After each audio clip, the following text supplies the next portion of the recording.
December 28 ఆయన అట్లా తాడిపత్రికి వెళ్తాడు, మేము తిరుపతికి వచ్చేస్తాం. ఆడ ఉండేటప్పుడు అక్కడ నైట్ అంతా నాకు ఒక పెద్ద మెసేజ్, గొంతు కూడా రాసిపోయింది. అది పార్టీ పెట్టండి అని మెసేజ్ వచ్చింది ఫ్రమ్ ఇంటర్ గ్యాలక్టిక్ ఫెడరేషన్ అని ఒక అది స్పిరిచువల్ కంట్రోలింగ్ పాయింట్ అన్నాడు. అది బాధ్యత నువ్వు తీసుకో అన్నాడు. ఓకే అన్న.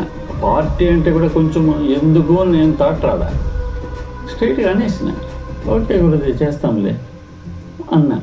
దాని పేరు బుద్ధా పిరమిడ్ పార్టీ అన్నాడు. 98% వాళ్ళు చేయాల్సినటువంటి వాళ్ళు వర్క్ చేయట్లేదు.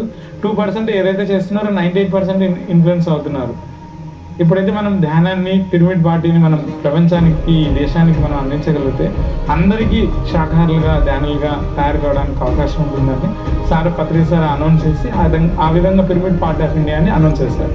పిరమిడ్ పార్టీ తాడిపత్రిలోనే ఆయనకు ఒక క్లాస్లో ఐడియా వచ్చింది, చెప్పినాడు పిరమిడ్ పార్టీ పెడుతున్నామంటే నాకు ఏంది, నేను ప్రశాంతంగా ఉండాలని ఇంటికి వస్తే మళ్ళీ ఏంది పార్టీ అంటాడు, రాజకీయాలు అంటాడు, ఏంటని నాకు కన్ఫ్యూజన్లో ఉన్నా. రాజకీయాలు అయితే మాకు వద్దు సార్ అని కొంతమంది అన్నారు. రాజకీయం లేదు, పార్టీనే లేదు. అప్పటికి థాట్ వచ్చే లోపల మేము మా క్లోజ్ సర్కిల్ మాట్లాడుకుంటే ఈ తిరుపతిలోనే మనకి ఇట్లాంటి ఇది నిజంగా పెట్టినాక మూమెంట్ స్ప్లిట్ అయిపోతుందేమో, ఎట్లా చేసేది అని. గద్దరు ఎక్కువ అందరూ యాక్సెప్ట్ చేయరు కదమ్మా. అది కూడా ఒక కారణం. ఇప్పుడు అనంతపురం వాళ్ళు దూరం అవ్వడానికి అది కూడా ఒక కారణం. పాలిటిక్స్ నాకు నచ్చదు సార్. కదా సార్, మీ అయితే మీ ఇష్టం, నాకైతే నేను ఐ డోంట్ పార్టిసిపేట్. ఇప్పుడు సార్ ఒక మాట అన్నారు, ఏమని అన్నారు, ఆత్మజ్ఞానులు మటుకే ఉండాలి అని. కంటెస్ట్ చేసిన వాళ్ళు ఆత్మజ్ఞానులు ఉన్నారా? It's not the ideology. మనం ఏం చెప్పినామో దాన్ని కూడా మనం కూడా ఫాలో కావాలి కదా. దేశాన్ని పరిపాలించేది రాజు, ధ్యాని కాదు. మరి ఋషులు ఎందుకు పాలించలా? రాముని ద్వారా ఎందుకు వశిష్ఠుడు ఎందుకు పాలించినాడు? విశ్వామిత్ర రాజు ఎందుకు చేశాడు? రాముడు చేశాడా? అది రాంగ్ డెసిషన్, రాంగే కదా, wrong way of seeing thing. ధ్యానాన్ని వాడుకోవడం తప్పది. 1999 పిరమిడ్ పార్టీ అనౌన్స్ చేసినప్పుడు ఎవరికి అభిప్రాయం లేదు, ఎందుకంటే అప్పట్లో స్పిరిచువాలిటీ ఎవరికి అవేర్నెస్ లేదు. నేను కూడా కొద్దిగా ప్రచారం చేయాలంటే భయపడ్డాను. ఊళ్ళో తిరిగి ప్రచారం చేయాలంటే నేను భయపడడం కూడా జరిగింది. ఎవరేమనుకుంటారో అని సిగ్గుపడడం కూడా జరిగింది.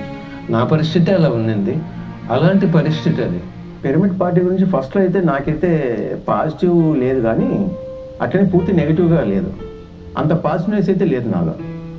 కానీ వెంటనే మనం ఏమైనా డైవర్ట్ అవుతున్నామా అనే ఒక ఫీలింగే నాకంతే.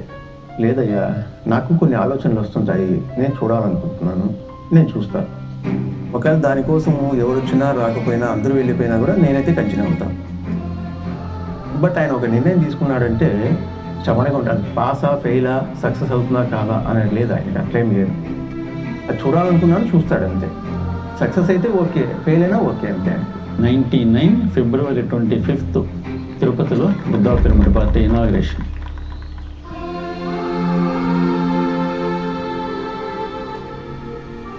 మాకప్పుడు ఆధ్యాత్మికవాదులకు రాజకీయాలు కావాలని సపోర్ట్ చేసింది సముద్ర లక్ష్మయ్య గారు. ఇది అవసరము అనేసి చాలా బాగా విత్ ఎగ్జాంపుల్స్ ఇచ్చినాడు. అవన్నీ మాకు ఒక ప్లస్ పాయింట్ అయింది.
పత్రిజ గారు దాని గురించి ఆ రోజు వివరించారు.